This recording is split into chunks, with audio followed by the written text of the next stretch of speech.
बाणी स्वामी जी महाराज। चेतावनी भाग दूसरा। मिली नरदेह ये तुमको,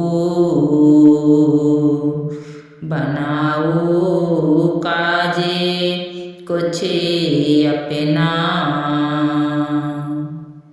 पचो मत आए इस जग में, जानियो रहने का सुपना। आज की सत्संग के अनमोल वचन हुजूर स्वामी जी महाराज की सत्संग का हिंदी अनुवाद है और राधा स्वामी सत्संग व्यास की पुस्तक संत मत प्रकाश भाग 1 में अंकित है। आप जी फरमाते हैं, अगर दुनिया में कोई उत्तम से उत्तम जन्म है तो मनुष्य जन्म है। यह तो सत्संग में कई बार अर्ज किया जा चुका है कि इस दुनिया के 2 हिस्से हैं, एक जल दूसरा थल। पहले जल को ले लो। जल में जीव क्या खाते हैं? जीवों को जीव खाते हैं। व्हेल मछली और मगरमच्छ बड़ी मछलियों को खा जाते हैं, बड़ी मछलियाँ छोटी मछलियों को खा जाती हैं। अब थल की ओर आ जाओ। यहाँ भी जीवों को जीव खाते हैं। शेर और बाघ गीदड़ को खा जाते हैं, गीदड़ भेड़ बकरियों को खा जाते हैं, भेड़ बकरियाँ पौधों को खा जाती हैं, बाज चिड़ियों को खा जाते हैं, चिड़ियाँ कीड़े मकोड़ों को खा जाती हैं। गुरु नानक देव जी फरमाते हैं, जेते दाड़ी अन्न की जिया वाज न कोई। बेशुमार जीव हमसे टकरा कर मर जाते हैं, बेशुमार जीव हमारे सांस लेने से अंदर चले जाते हैं और मर जाते हैं। इस दुनिया में इतने जीव हैं कि अगर सुई की नोक रखो तो उसके नीचे भी 20 जीव आ जाते हैं। यह वायुमंडल जीवों से ठसाठस भरा हुआ है। उस मालिक ने जीवों को 4 श्रेणियों में बांटा है, अंडज, जेरज, स्वेदज और उद्भिज। एक वे जो जेर अथवा झिल्ली में लिपटे हुए पैदा होते हैं, जैसे इंसान, हैवान वगैरह। एक वे जो मौसम की तब्दीली परिवर्तन से पैदा होते हैं, जैसे मच्छर, जूं वगैरह। एक वे जो अंडे से पैदा होते हैं, जैसे सभी किस्म के पक्षी। एक वे जो जमीन पर उगते हैं, जैसे सब्जी, फूल, घास फूस, बाग बगीचे वगैरह। आग, हवा, यानी हर एक में जीव है, आया ख्याल। फिर इन जीवों को 84 लाख योनियों में बांटा गया है। हम करोड़ों युगों से अलग अलग योनियों में फंसे हुए हैं। कभी वृक्ष, कभी कीड़ा, कभी पतंगा, कभी पक्षी, कभी पानी के जीव, कभी भूत प्रेत, यक्ष, किन्नर, गंधर्व, इंसान, पशु आदि बने। इस 84 लाख किस्म की योनियों से जेल खाने से निकलने की राह मनुष्य जन्म है, लेकिन मनुष्य की आँखों के पीछे पर्दा डालकर उसे बाहर निकाला हुआ है।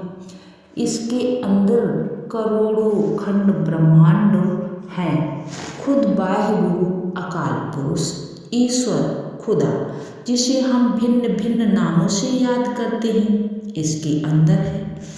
वह ना किताबों, पोथियों और ग्रंथों में है, ना तीर्थों, मूर्तियों, जंगलों और पहाड़ों में। वेद शास्त्र, ग्रंथ, पोथियाँ कहती हैं कि इसके अंदर है, मगर जब तक पर्दा नहीं खुलता वह दौलत किस तरह मिले, परमात्मा कैसे मिले, जेल खाने से छुटकारा कैसे हो। छुटकारा उस वक्त होता है जब यह पर्दा खोलकर पिंड से ब्रह्मांड पर चढ़कर अपनी जायदाद को संभाले और देखे कि मेरे अंदर उस अकाल पुरुष ने क्या खजाने रखे हुए हैं। उस परम पिता के साथ प्यार करें, मन इंद्रियों की गुलामी से आज़ाद हो जाए तो जेल खाने से निकलने की राह मिलती है, तब परमात्मा मिलता है। लेकिन जिस तरह अनजान को हीरा मिल गया, उसे उसकी परख नहीं की, उसने हीरे को गधे के गले में बांध दिया। इसी तरह मनुष्य जन्म उत्तम से उत्तम है। देवी देवता भी इसे पाने के लिए तरसते हैं, मगर यह कद्र नहीं करता, बल्कि विषय विकारों, पापों, झगड़ों और कई धंधों में खो जाता है। अपने आप को नहीं पहचानता, आप घाती सो महापापी। इसलिए संत महात्मा समझाते हैं कि भाई, करोड़ों जन्म भोगने के बाद तुम्हें यह मनुष्य जन्म मिला है, कुछ अपना काम भी करो। हम बेटे बेटियों मन व इंद्रियों के काम धंधों में फंसकर अपना काम नहीं करते, सारी उम्र पराया बोझ ढोते रहे। जब अंत समय आया तब आँख खुली। जिस तरह रात को हम घंटे 2 घंटे सपना देखते हैं, उस समय हमें वह सच प्रतीत होता है, लेकिन जब सुबह उठते हैं तो ख्याल आता है कि सब झूठ था। इसी तरह यह दुनिया भी 10, 20, 50, 100 साल का सपना है। आप कहोगे कि हम तो जाग रहे हैं। नहीं, जिस दिन मौत आएगी आप कहोगे, हाय, यह तो सपना था। इस सपने से निकलने का समय अभी है। जो कुछ करना है अभी करना है, मगर अफसोस यह जागता नहीं और अपना काम नहीं करता। जिस तरह बुखार के मरीज को मिश्री कड़वी लगती है, हालांकि मिश्री कड़वी नहीं होती, बल्कि मरीज के मुंह का जायका कड़वा होता है।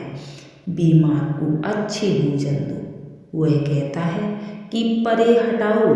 इसी तरह यह दुनिया के भोगों में जन्मों जन्मों से ऐसा डूबा हुआ है और कौमों मजहबों के झगड़ों में ऐसा फंसा हुआ है कि यहाँ से निकलना दुश्वार हो गया है। निकलना तो एक तरफ रहा, नाम की ओर ख्याल भी नहीं करता। अगर थोड़ा बहुत करता भी है तो दुनिया की लज्जतें और दुनिया का प्यार बाहर खींच लाते हैं।